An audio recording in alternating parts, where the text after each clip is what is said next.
Hello dear students, welcome in ASC starter. ये ना last से लास्ट ईयर की वीडियो है साइंस की।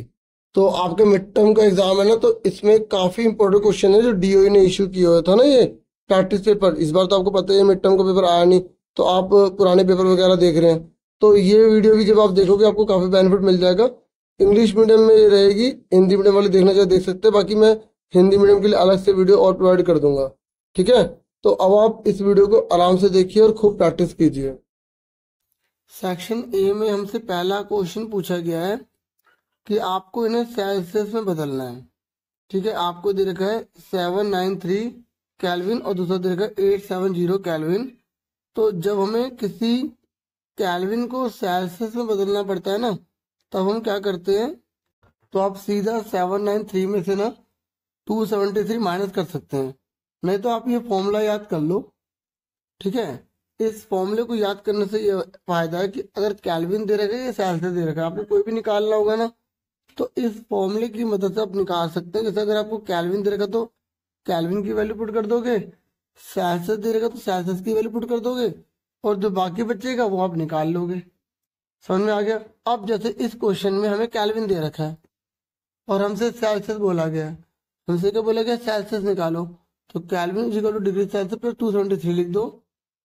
केल्विन की वैल्यू दे रखी है, सेल्सियस की नहीं दे रखी, तो सेल्सियस का सेल्सियस आ गया, 273 का 273 आ गया। इसको हमने क्या करा, ये जो 273 इसको इधर ले गए, माइनस कर दिया और 520 आ गया। तो इस तरीके से हमारा सेल्सियस आंसर आ गया। ठीक है, समझ में आ गया। अब ऐसे अगला है 870 केल्विन। तो आप पहले इसे खुद ट्राई करना, फिर आप आंसर मैच करना। जैसे डिग्री सेल्सियस है ना, तो ये लिख दिया सेम, और केल्विन की वैल्यू क्या लिख दी, 870 दे रखा है ना मैं, और ये 273 का 273 उतार लिया। ये तो जाके क्या हो जाएगा, माइनस का। तो आपका आंसर आ गया 597 डिग्री सेल्सियस, 597 डिग्री सेल्सियस। समझ में आ गया। अब नेक्स्ट क्वेश्चन देखो। नेक्स्ट से पहले एक बात और बोल देता हूँ, देखो अगर 293 है ना, आप सीधा माइनस भी कर सकते हैं। ठीक है, इसमें से सीधा माइनस कर सकते हैं। ओके चलो, अब इसका और वाला बोला गया है कि एक ना डाइवर है, is able to cut through water in a swimming pool. मतलब जो डाइवर है ना, तैराक, वो पानी को काट सकता है। जब वो स्विमिंग पूल में तैर रहा है तो आगे बढ़ जाता है ना। तो ये कह रहा है कि आप बताइए कौन सी प्रॉपर्टी की वजह से हो रहा है मैटर की। आप कौन सी प्रॉपर्टी जो है ना वो इसमें नोटिस कर पा रहे हो, तो आपको वो आंसर में बताना है। तो आप लिखेंगे यहाँ पर जो प्रॉपर्टी यूज हुई है ना, वो ये है कि particles of the matter have space between them. देखो जो पदार्थ के जो कण होते हैं ना, उसमें खाली स्थान होता है। अब खाली जगह तभी तो वो स्विमिंग पूल चलाने वाला जो है वो पानी को पीछे करके आगे जा पा रहा है। अगर पानी में खाली जगह ना होती तो वो कैसे आगे चला जाता। हाँ या ना। तो ये आंसर एक नंबर का ना, ज्यादा बड़ा नहीं लिखना, और इसमें ज्यादा लिखोगे भी क्या, प्रॉपर्टीज तो ये इतनी रहेगी। ठीक है, मतलब आप समझ लो इस पेपर से कैसे क्वेश्चन आ सकते हैं।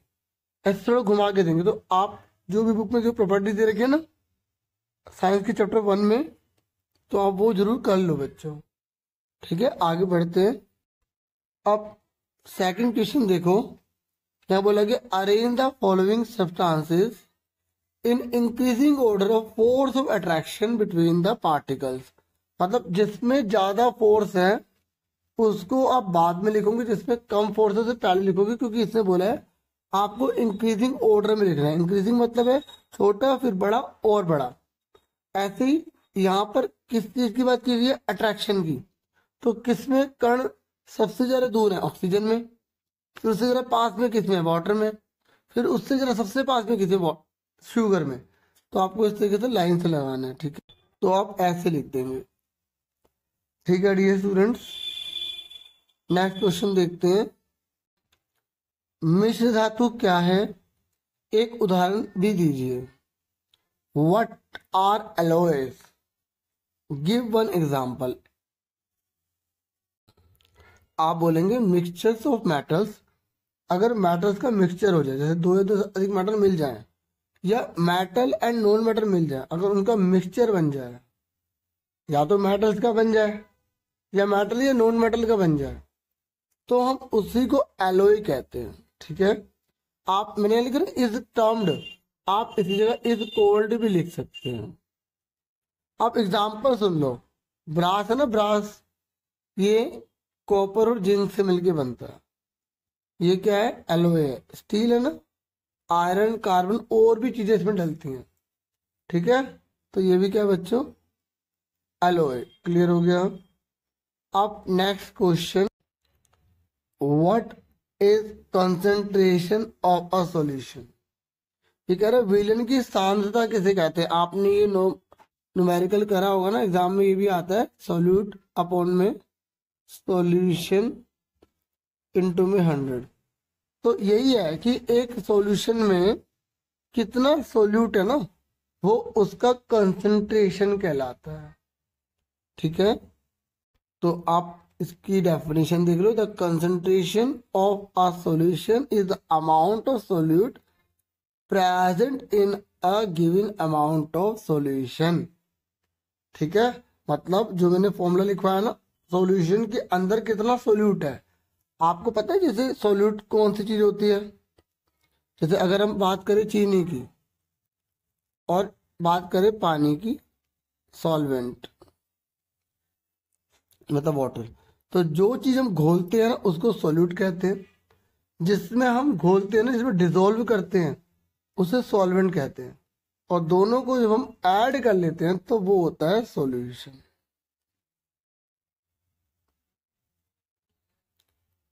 समझ में आ गया आपको।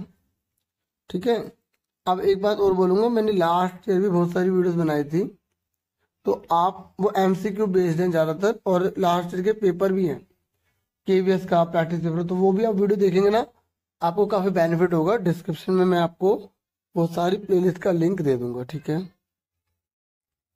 अब नेक्स्ट है, उन दो आपको ना ऑर्गेनल्स के नेम बताने हैं जिनका खुद का जेनेटिक मटेरियल होता है। Name the two organelles we have studied that contain their own genetic material. Chapter 5 है ना, उसी में आपको ये आराम से मिल जाएगा। जैसे हमने लिख दिया क्लोरोप्लास्ट एंड माइटोकॉन्ड्रिया, तो माइटोकॉन्ड्रिया और क्लोरोप्लास्ट दोनों का अपना डीएनए होता है। ठीक है, अब नेक्स्ट क्वेश्चन देखो, नेक्स्ट है, लाइसोसोम को आत्मघाती थैली के रूप में क्यों जाना जाता है। Why are lysosomes known as suicide bags?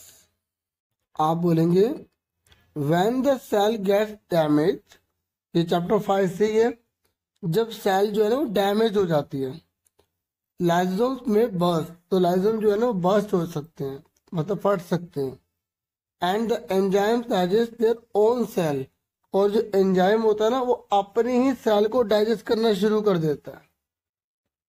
अब अपनी ही सेल को मार रहा है, मतलब डाइजेस्ट कर रहा है, पचा रहा है, तो therefore lysosomes are also known as the suicide bags of a cell, इसलिए इनको हम क्या बोलते हैं, सुसाइड बैग्स बोलते हैं कोशिका का। क्लियर हो गया।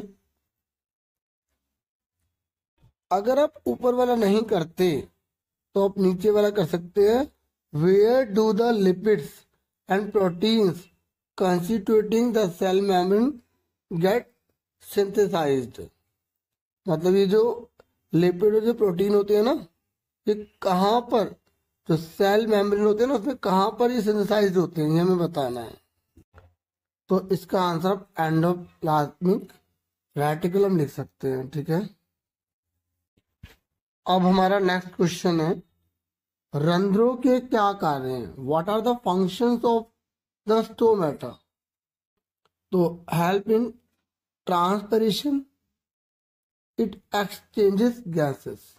ठीक है, एक तो ये पानी जो होता है ना एक्सेस, उसे बाहर निकाल देते हैं, जो स्टोमेटा, जो पत्ती में छोटे छोटे छेद होते हैं ना उसे बोलते हैं स्टोमेटा, और एक गैसेस का एक्सचेंज करते हैं, EXCHANGES। ठीक है, नेक्स्ट देखो, नेक्स्ट है, हृदय की मांसपेशी का विशिष्ट कार्य क्या है। जो कार्डियक मसल होती है ना उसका स्पेसिफिक फंक्शन क्या है, क्या करते हो। आप बताएंगे it has the ability to pump the blood in the heart. ठीक है, बाकी आप और जानना चाहते हैं तो यहाँ से भी आप इसके बारे में पढ़ सकते हैं। अब आगे देखते हैं। नेक्स्ट क्वेश्चन है, आप गति और वेग में कैसे अंतर करेंगे और दूरी और विस्थापन में क्या अंतर है। ठीक है, इंग्लिश में है what is the difference between speed and velocity, या how will you differentiate between speed and velocity. और वाला है what is the difference between distance and displacement. Speed और वेलोसिटी में क्या डिफरेंट है। इट इज स्केलर क्वांटिटी, ये scalar होती है बच्चों, ये वेक्टर होती है। ठीक है, और वेक्टर मतलब होता है जो एक डायरेक्शन में जा रही होती है। ठीक है, तो इसकी एक अपनी डायरेक्शन होती है वेलोसिटी की, और स्पीड की जो है अपनी कोई डायरेक्शन नहीं होती है। ठीक है, it can not be zero, ये जीरो नहीं हो सकती। It can be zero, velocity zero हो सकती है। ठीक है, speed of the body is the distance travel bye it. जो यहाँ पर मैंने बताया कि स्पीड जो होती क्या है, जो भी किसी बॉडी ने डिस्टेंस कवर किया ना। आगे इसमें एक और लिख देना, यहाँ पे एक आगे वर्ड नहीं लिखा, पर यूनिट टाइम, ये लिखा ना पर यूनिट टाइम, तो ये यहाँ पे छोड़ गया था। ठीक है, पर यूनिट टाइम। तो speed of the body is the distance travel bye it per unit time, मतलब एक दिए गए समय में ना कितनी उसने दूरी तय करी है वो उसकी स्पीड कहलाती है। लेकिन वेलोसिटी में देखो सेम है, वेलोसिटी में आप देखोगे बिल्कुल सेम है, लेकिन एक चीज जुड़ गई, इन अ गिवन डायरेक्शन। जब हम एक ही दिशा में जा रहे होते हैं ना, और इन टाइम में जो जितनी दूरी तय करेंगे वो उसकी वेलोसिटी हो जाएगी। ठीक है, आप आगे पीछे कुछ भी लिख सकते हैं। ठीक है, टाइम कम होने की वजह से मैंने हैंड राइटिंग में आपको दे रहा हूँ, नहीं तो कंप्यूटराइज कर देता, लेकिन इतना टाइम था नहीं। वैसे बहुत ज़्यादा आप देख सकते हैं देर हो गई है ना। तो डिस्टेंस और डिस्प्लेसमेंट में क्या डिफरेंट है। तो it is the length of path travel, जितना आपने लंबाई तय करी है ना, वो आपकी दूरी कहलाती है। It is the shortest distance, ये छोटी दूरी होती है। देखो आपसे इसके बेस पर क्वेश्चन भी पूछ लेता है। जैसे अगर मैंने बोला आपने कितने डिस्टेंस कवर करी, तो आप इसको इसको इसको जोड़ देंगे। लेकिन अगर मैंने डिस्प्लेसमेंट बोला तो पहला वाला पॉइंट और लास्ट वाला पॉइंट की जो शॉर्ट डिस्टेंस लोगे। ठीक है, अगर आप घूम के पूरा वापस आ गए ना, अगर आप मान लो घूम के वापस आ गए, सर्कल बना दिया, तो इस पॉइंट से आपने शुरू करा था, मान लो इस पॉइंट पे शुरू करा, इस पॉइंट पे वापस आ गए, तो जो डिस्टेंस है वो तो सरकमफ्रेंस हो जाएगी, लेकिन डिस्प्लेसमेंट जीरो हो जाएगा। इसलिए लिखा it can not be zero, it can be zero. ठीक है, फिर ये नेक्स्ट समझ लो। नेक्स्ट है हमारा 10वां। ये कह रहा है which of the following is true for displacement. इनमें से कौन सा जो है ना डिस्प्लेसमेंट के लिए ट्रू है। कह रहा है displacement can not be zero, हो सकता नहीं है, तो ये क्या फॉल्स।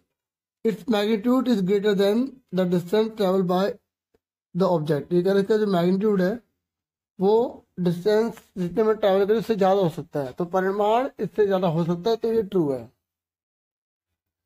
ठीक है, ये लिख दिया।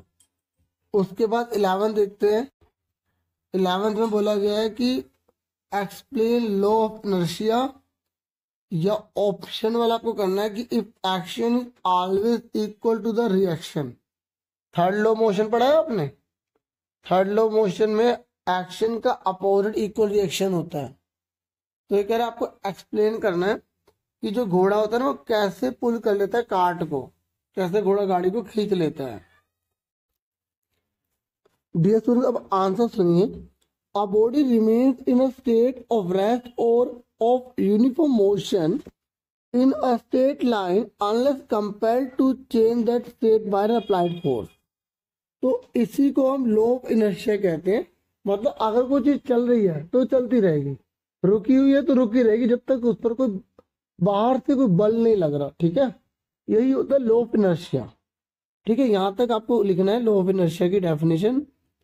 मैं आपको थोड़ा और बता देता हूँ इसके बारे में, लिखना चाहूँ। All object resist to change in their state of motion.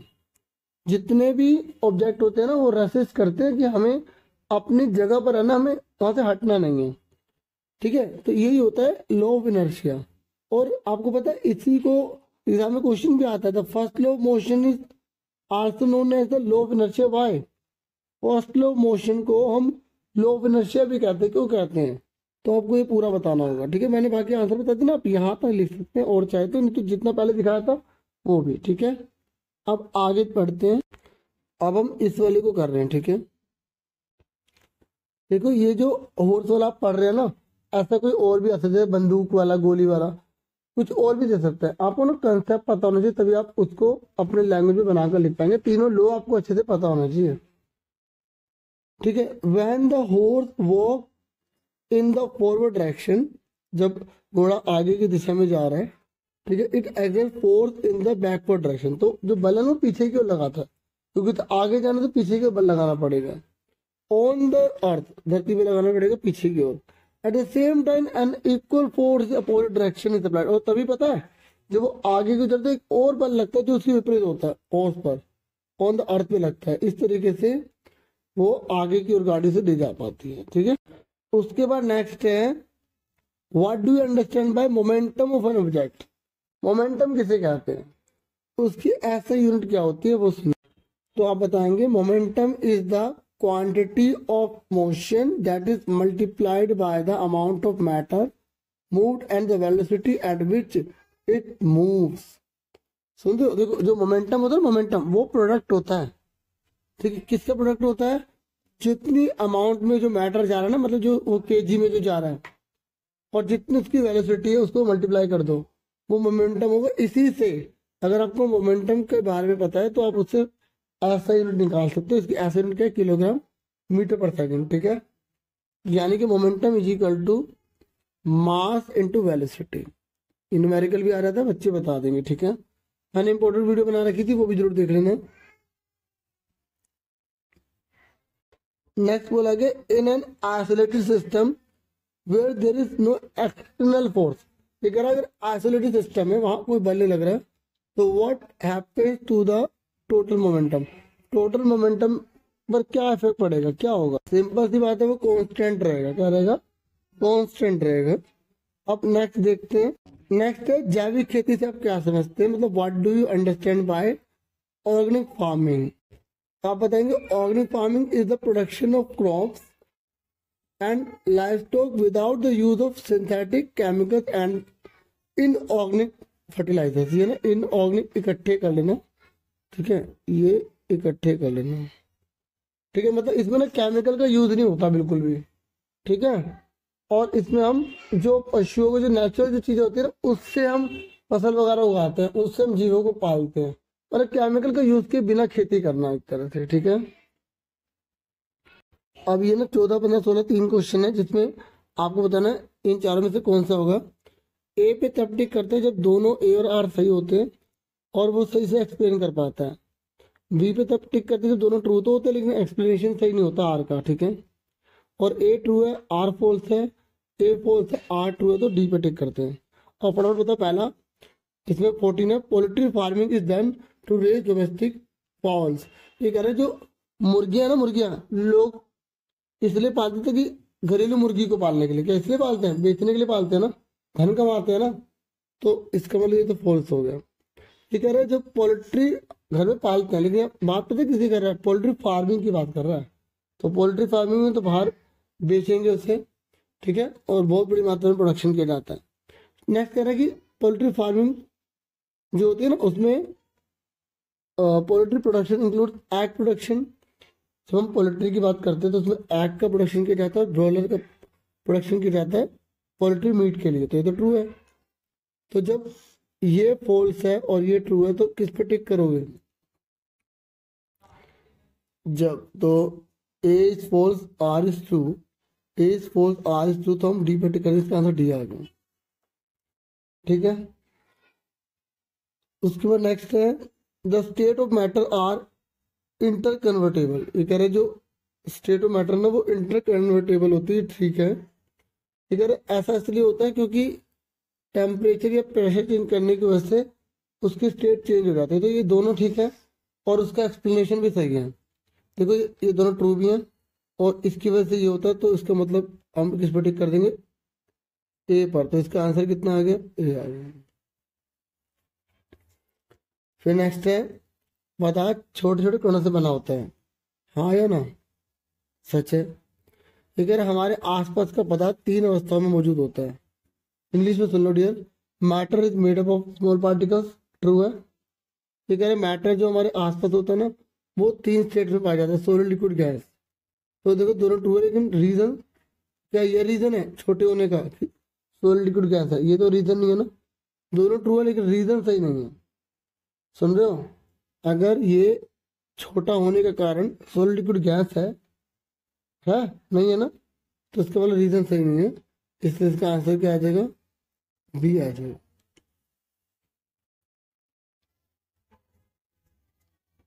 Thank you for watching and listening carefully. Take care, dear students.